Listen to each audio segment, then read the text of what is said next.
জয় নিতাই ভক্তগণ, মার্চের সোমবার না মঙ্গলবার এই আমলকি একাদশী পড়বে, অর্থাৎ 10 তারিখ না 11 তারিখ বা ফাল্গুন মাসে এই তারিখে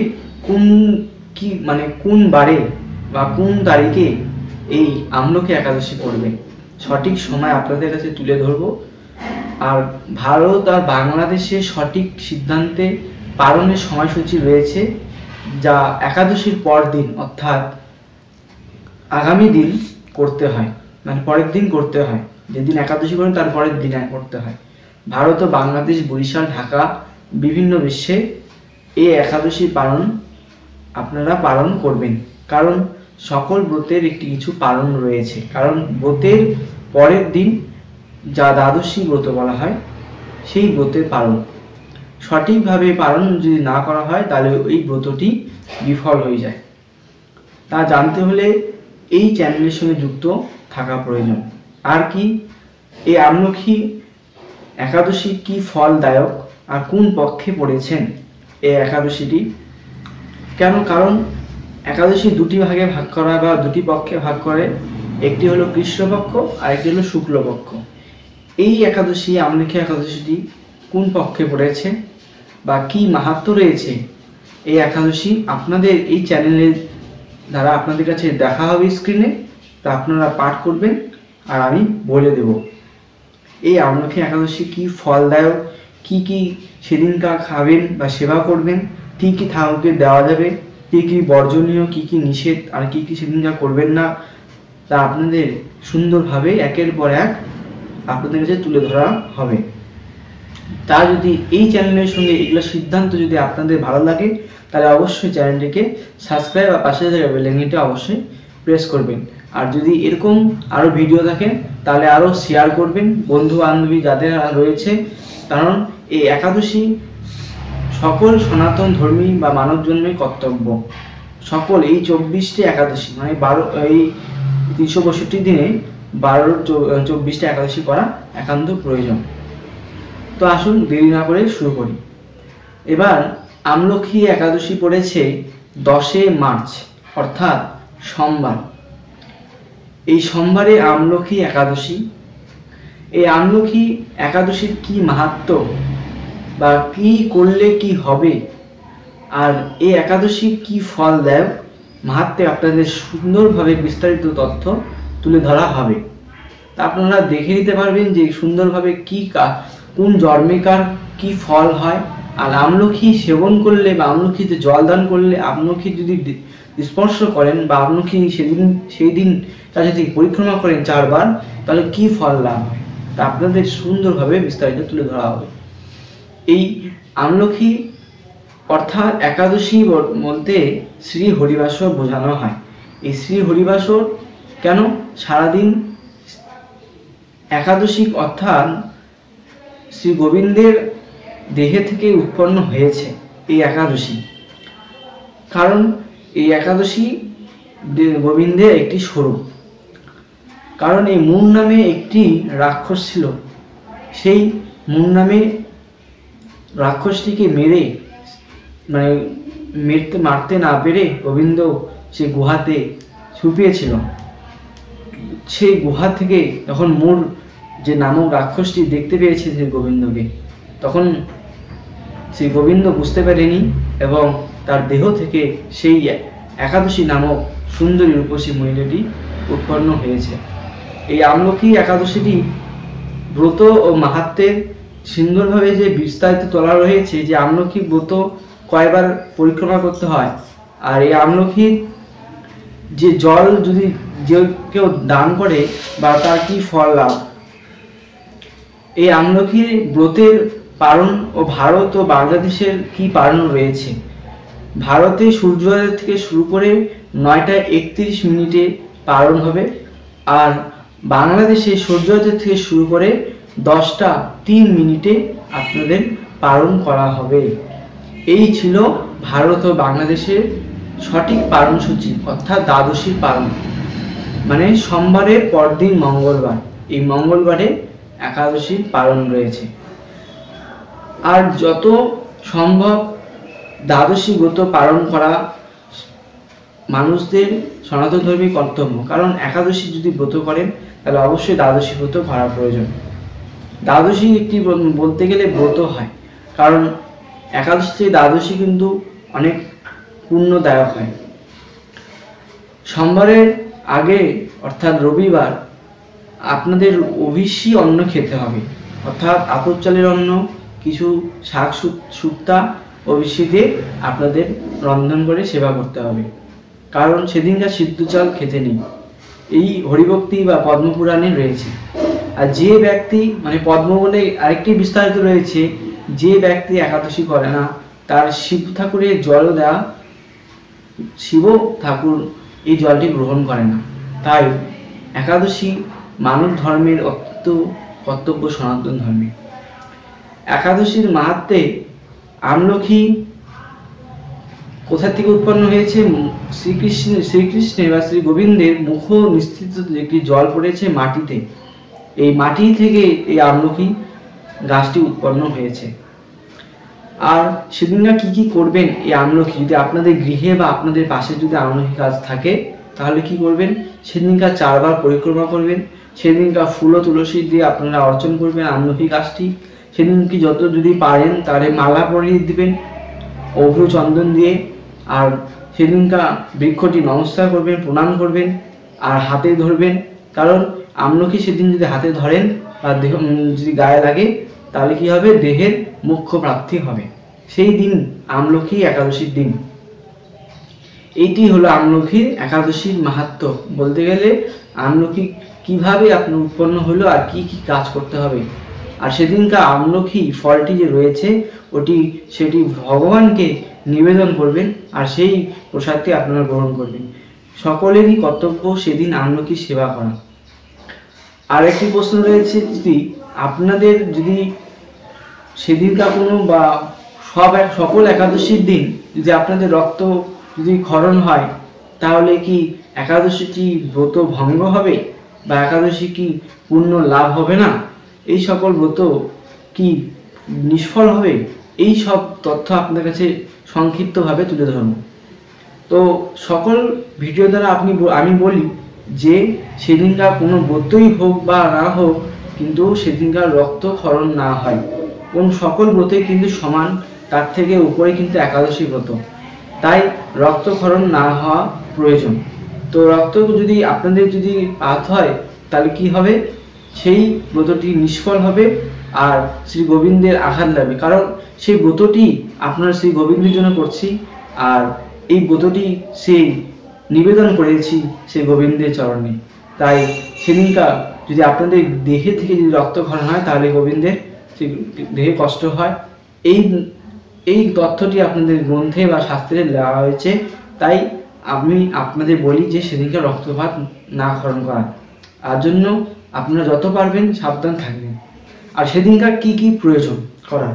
সেদিনকার গীতা পাঠ করবেন, গীতা শ্রবণ করবেন, গীতা অধ্যয়ন করবেন, গীতা কাউকে দান করবেন, বস্ত্র দান করবেন, সেগুলি করতে হবে। ভুলেও অন্নদান, পঞ্চরবিশস্য দান করবেন না, সেবাও করবেন না। পঞ্চরবিশস্য ভাত, ডাল, চাল, গম, রুটি, সাবু, কোনো সবজি বলতে কি খেতে পারবেন? আলু খেতে পারবেন, পেঁপে খেতে পারবেন, আলু খেতে পারবেন, ভাজা বাদাম খেতে পারবেন, কোয়াশ খেতে পারবেন, মিষ্টি আলু খেতে পারবেন, এগুলি খেতে পারবেন। আর ফল সকলেই খেতে পারবেন। এরকম ভাবে আপনারা গৃহে পালনই করবেন, তাহলে সেই একাদশীটি পূর্ণ লাভ হবে। আর একাদশীর পূর্ণ 100% লাভ করার জন্য মাহাত্ম্য শ্রবণ করা অতি প্রয়োজনীয়, কারণ এই চ্যানেলে আপনারা মাহাত্ম্যটি পেয়ে থাকবেন। কারণ এই একাদশী সম্পর্কিত সকল তথ্য আপনার কাছে তুলে ধরবো এই মধুর রসামৃত চ্যানেলে। তো দেখানো হবে যে আমলকির মাহাত্ম্য কি, আমলকি একাদশীর কি ঘটনা রয়েছে, তা আপনারা দেখবেন আর শ্রবণ করবেন। তো চলুন দেখে নিন। আমলকি একাদশী। যুধিষ্ঠির বললেন, হে কৃষ্ণ, মহাফলদাতা বিজয়া একাদশী কথা শুনলাম। এখন ফাল্গুন মাসের শুক্লপক্ষের একাদশী যে নামে বিখ্যাত তা বর্ণনা করুন। শ্রীকৃষ্ণ বললেন, হে মহাভাগ যুধিষ্ঠির, মান্ধাতার প্রশ্নের উত্তরে মহাত্মা বৈশিষ্ট্য এই একাদশীর মহিমা কীর্তন করেছিলেন। আপনার কাছে এখন আমি সেই কথা বলছি। এই একাদশীর নাম আমলকি। বিষ্ণুলোকে প্রদানকারী রূপে এই একাদশী বিশেষভাবে মহিমান্বিত। একাদশীর দিন আমলকি বৃক্ষের তলে রাত্রি জাগরণ করলে সহস্র গাভী দানের ফল লাভ হয়। হে পাণ্ডু নন্দন, পূর্বে ব্রহ্মা রাত্রিতে দৈনন্দিন প্রলয় উপস্থিত হলে স্থাবর জঙ্গম সহ দেবতা, অসুর ও রাক্ষস সবকিছুই বিনাশ হয়। তখন ভগবান সেই কারণ সমুদ্রে অবস্থান করেন। তার মুখপদ্ম থেকে চন্দ্রবর্ণের এক বিন্দু জল ভূমিতে পড়ে, আর এই জলবিন্দু থেকে একটি বিশাল আমলকি বৃক্ষ উৎপন্ন হয়। এই বৃক্ষের স্মরণ মাত্র গোদানের ফল দর্শন তাহা দ্বিগুণ এবং এর ফল ভক্ষণের তিনগুণ ফল লাভ হয়। এই বৃক্ষে ব্রহ্মা, বিষ্ণু আর মহেশ্বর সর্বদা অবস্থান করেন। এর প্রতিটি শাখা প্রশাখা ও পাতায় ঋষি, দেবতা ও প্রজাপতিগণ বসবাস করেন। এই বৃক্ষকে সমস্ত বৃক্ষের আদি বলা হয় এবং তা পরম বৈষ্ণব রূপে বিখ্যাত। অতএব এই শ্রেষ্ঠ ব্রত সকলের পালনীয়। এখন এই ব্রতের একটি অদ্ভুত ইতিহাস আপনার কাছে বর্ণনা করছি। প্রাচীনকালে বৈদেশ নামে এক প্রসিদ্ধ নগর ছিল। এই নগরে চৈত্ররথ নামে এক রাজা রাজত্ব করতেন। চন্দ্রবংশীয় পাশবন্ধু রাজা আর পুত্ররূপে তিনি জন্মগ্রহণ করেন। তিনি অত্যন্ত শক্তিমান ও ঐশ্বর্যশালী ছিলেন। শাস্ত্র জ্ঞানেও তিনি ছিলেন সুনিপুণ। তার রাজ্যে সর্বত্র মনোরম আনন্দপূর্ণ এক দিব্য পরিবেশ লক্ষ্য করা যেত। প্রজারা ছিল বিষ্ণু ভক্তিপরায়ণ। সকলেই একাদশী ব্রত পালন করতেন। তার রাজ্যে কোনো অভাব অমঙ্গল ছিল না। এইভাবে প্রজাদের নিয়ে রাজা চৈত্ররথ সুখে দিন যাপন করতে থাকেন। একসময় ফাল্গুনী শুক্লপক্ষে দ্বাদশী যুক্ত আমলকি একাদশী তিথি সমাগত হওয়ায় রাজ্যের সকলে এই ব্রত পালনের সংকল্প করলেন। এই দিন প্রাতঃ স্নানের পর প্রজাদের নিয়ে রাজা ভগবান শ্রী বিষ্ণুর মন্দিরে যান। সেখানে সুবাসিত জলপূর্ণ কলস, ছত্র, বস্ত্র, পাদুকা, পঞ্চরত্ন ইত্যাদি দিয়ে সাজিয়ে স্থাপন করেন। তারপর ধূপ দীপ দিয়ে যত্ন সহকারে মুনি ঋষিদের দ্বারা শ্রী পরশুরাম মূর্তি সম্বন্ধিত আমলকি পূজা করেন। হে পরশুরাম, এই রেণুকার সুখবর্ধক, এই ধাত্রী, পাপ বিনাশী আমলকি, তোমাকে প্রণাম। আমার অগ্রজল গ্রহণ করো। এইভাবে দিনের যথাবিধি পূজা, স্তুতি, নৃত্য গীত করে রাজা ভক্তি ভরে সেই বিষ্ণু মন্দিরে রাত্রি জাগরণ করতে লাগলেন। এমন সময় দৈবযজ্ঞে একটি ব্যাধ সেখানে উপস্থিত হয়। পূজার সামগ্রী সহ বহু ব্যক্তিকে একত্রে রাত্রি জাগরণ করতে দেখে সে কৌতূহলাক্রান্ত হলো। সে ভাবল, এইসব কি ব্যাপার। বিষ্ণুর মন্দিরে প্রবেশ করে সে বসে পড়ল। কলসে ওপর স্থাপিত বিষ্ণু মূর্তি দর্শন করল। ভগবান বিষ্ণু এবং একাদশী মাহাত্ম্য সে মনোযোগ দিয়ে শুনল। সারাদিন এই ব্যাধ কিছুই আহার করেনি। এইভাবে ক্ষুধায় কাতর হয়ে সেখানে সে রাত্রে জাগরণ করল। পরদিন পূজার সময় রাজা নগরে দিকে যাত্রা করল। সেই ব্যাধও তার গৃহে ফিরে গেল। এরপর একসময় ব্যাধের মৃত্যু হলো। একাদশীতে রাত্রি জাগরণের ব্রতের প্রভাবে সেই ব্যাধ পরবর্তী জন্মে এক রাজ্যের অধীশ্বর রূপে নিযুক্ত হলো। জয়ন্তী নামে এক নগরী ছিল। সেখানে বিদুরথ নামে এক রাজা বাস করতেন। এই ব্যাধ বিদুরথ রাজার মহাবলী পুত্র রূপে জন্মগ্রহণ করেন, আর তার নাম হয় বসুরথ। 1,00,000 গ্রামের আধিপত্য তিনি লাভ করলেন। তিনি ছিলেন সূর্যের মতো তেজস্বী, চন্দ্রের মতো কান্তিমান ও পৃথিবীর মতো ক্ষমাশীল। বিভিন্ন সদ্গুণে ভূষিত বসুরথ পরম বিষ্ণু ভক্তি পরায়ণ হন। হে মহাদাতার রাজা একবার শিকার করতে গিয়ে পথ ভুলে যান। গভীর জঙ্গলের মধ্যে ক্ষুধায় পীড়িত হয়ে তিনি ক্লান্তিবশত শুয়ে পড়েন। এমন সময় কতগুলো পর্বত নিবাসী ম্লেচ্ছ রাজার কাছে এসে নানাভাবে উৎপীড়ন করতে থাকে। রাজাকে তাদের শত্রু মনে করে তারা তাকে হত্যা করতে চেষ্টা করে। পূর্বে এই রাজা আমাদের পিতা মাতা পুত্র ও পৌত্র সবাইকে মেরে ফেলেছে, আমাদের গৃহ ছাড়া করেছে। এইরকম বলতে বলতে ম্লেচ্ছরা রাজাকে হত্যা করতে উদ্ধত হয়। তারা বিভিন্ন অস্ত্রশস্ত্র তাকে আঘাত করতে থাকে, কিন্তু আশ্চর্যের বিষয় তাদের সকল প্রচেষ্টা ব্যর্থ হয়। রাজার কোনো ক্ষতি তারা সাধন করতে পারেনি। তখন রাজার শরীরের থেকে নানা অলঙ্কার ভূষিত এক পরমা সুন্দরী স্ত্রী মূর্তি আবির্ভূত হন। মহাশক্তিধারিণী এই নারী অল্প সময়ের মধ্যে সকল মাপিস ম্লেচ্ছকে নিধন করতে রাজার নিদ্রাভঙ্গ হল। এই ভয়ানক হত্যাকাণ্ড দেখে রাজা অত্যন্ত বিস্মিত হলেন। তিনি বলতে লাগলেন, আহা, আমার শত্রুদের হত্যা করে কে আমার প্রাণ রক্ষা করল? এমন কৃপালু কে আছে? আমি তার প্রতি আমার কৃতজ্ঞতা প্রকাশ করছি। এমন সময় দৈববাণী হলো যে ভগবান কেশব ব্যতীত শরণাগতকে রক্ষা করাবার আর কে আছে? তিনি শরণাগত পালক। তো দৈববাণী শুনে তিনি ভক্তিযুক্ত চিত্তে গৃহে ফিরে এলেন। তারপর প্রজাসহ মহাসুখে ইন্দ্রের মতো নিষ্কণ্টক রাজ্যে ভোগ করতে লাগলেন। বৈশিষ্ট্য বললেন, হে রাজন, যে মানুষ এই পরম উত্তম আমলকি একাদশীর ব্রত পালন করে তিনি নিঃসন্দেহে বিষ্ণুলোক প্রাপ্ত হবে। তো এই ছিল আমলকি একাদশী। সকলকেই এই আমলকি একাদশী করা প্রয়োজন, আর সকলকে আমলকি সেবা করবেন, আমলকি দান করবেন, গীতা দান করবেন।